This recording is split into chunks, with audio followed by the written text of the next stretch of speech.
saw all these quotes from Helmut Marko, and they were like, oh, he's saying this, he's saying that, he's doing this, he's doing that. Here we go. Translate to English. Unfortunately, I don't speak German. But everyone was saying Helmut Marko spoke to Speed Week and said, all of this stuff. And again, I don't speak German, so I've got to translate this into English. Hopefully the translation's okay.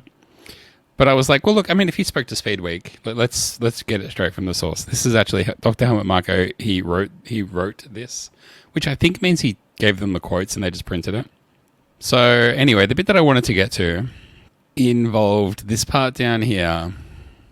It's understandable that Carlos Sainz decided to go to Williams because what would the alternatives be? Audi will certainly not be one of them next year if you look at their successes. He's talking about going to a successful team. And at Alpine, we don't know whether they will get a Mercedes engine for 2025 or not until 2026. I would say that was the best solution for him in this situation. It is, of course, tragic that he is having his best season at Ferrari and is not getting a seat in the top team, but things should be moving forward at Williams. He has a strong engine there too, and apparently there is a clause in his contract that allows him to leave if an offer comes from a much better placed team. Now that's interesting. We have to just think about that for a minute.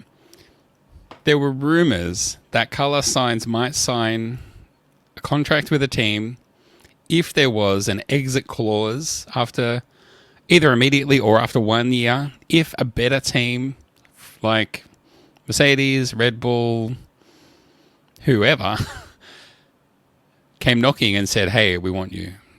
He wanted to put that clause into his contract, supposedly. James Vowles was asked about that directly, and he said, look, don't listen to anyone else. Don't believe what you read online or in the newspaper. A very, very, very small number of people, only a handful of people. Carlos knows what's in that contract. I know what's in that contract. Carlos's cousin manager, the other Carlos, maybe his dad, maybe some of his dad's friends, maybe some of their girlfriends and co-workers know what's in that contract, but that's it. No one else. So don't believe what you read. Now look, I'll take him on his word. Sure, that's sage advice.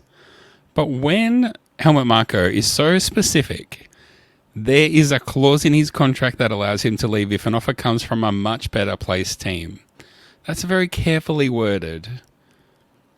That's not something like there's a clause in his contract that says that he could leave if Ferrari ask or Mercedes ask. It makes me think something like, what if, for example, he signs with Williams and they go backwards? Or, it might be something literally like, I can go to another team if they finish 3 or 4 positions ahead of Williams in the constructors. Something like that, right? It's so specifically worded that I tend to believe that it's probably true. Despite James Vowles saying, nah, mate, she's locked and loaded. He's ours. But between now and Christmas, if it sounds like between now and Christmas, if another team comes knocking, Carlos Sainz could just jump down their chimney and say, ho, ho, ho, bitches, I'm gone. Let's hope for Williams' sake that doesn't happen. And let's hope for the sake of everyone who's investing so much time and effort into the portmanteau of the drivers' names, that doesn't happen. Because, there's so many good options. What are the ones? Carlix. Bonsai was my favorite.